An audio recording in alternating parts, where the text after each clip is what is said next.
Let your past be a teacher, not a prison. Ever heard that before? Let your past be a teacher. Some dogs are going to start barking. Give me a second. Let your past be a teacher, not a prison.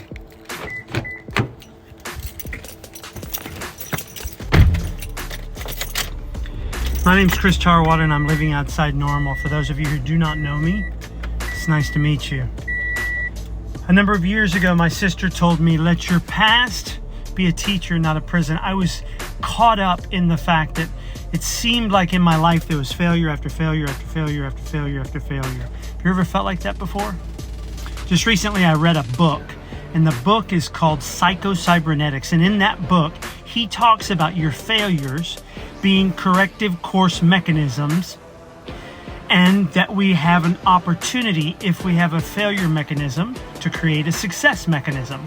So my sister telling me years ago, let your past be a teacher, not a prison, really got me to thinking. And lately I've been looking at the failures that I've had and using those as course corrections so that I line up with what my goals and my opportunities are, and I seek that every day. So if you're in a place like me in 2025 that you're seeking change, if you've been following with me or you've been following along and you know that 2025, over the last couple weeks since I made this, I think a couple weeks ago, I've been talking about change. So I made a promise to myself that this year was going to be different. So if you want to tag along, you're more than welcome to tag along. And as I'm learning, I'll share. That's all I'm doing. If my life can count for something, that someone else can avoid the pitfalls of what I've gone through, the things that I've faced in my life, then so be it. I'm willing to get on, willing to talk about it, and give some suggestion and ask some questions. Because it's not about my life, it's about yours. It's about what are you doing in your life, and are you planning for a future? Are you using your future energy to create a plan to make the life that you want to have? That's a good question.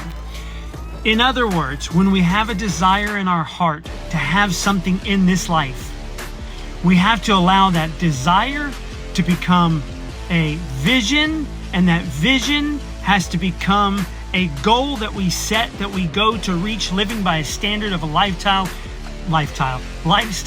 in which we pursue that lifestyle, and we make those plans every day, and we use success mechanisms that we set up in our own lives to attain the goal that we want and live out the best quality of life that we want.